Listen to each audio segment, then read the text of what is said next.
আমার স্ক্যাল্প খুব oily, so don't mind, করলেও আমার কিছু করার নেই, মানে মাইন্ড।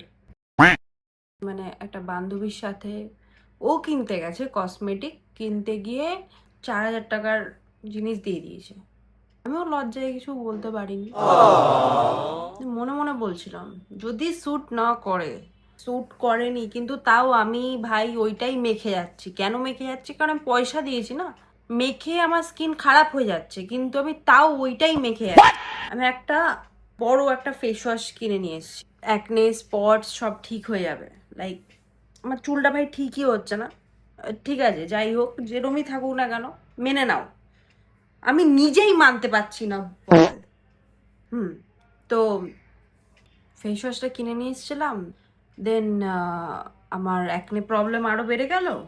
তারপর আমি একটা ডার্মাটোলজিস্ট দেখালাম, ডার্মাটোলজিস্ট বললো ফেস ওয়াশই না করতে। लेकिन एक सेकंड 1,000 টাকার ফেস ওয়াশ গায়ে মাখছি এখন।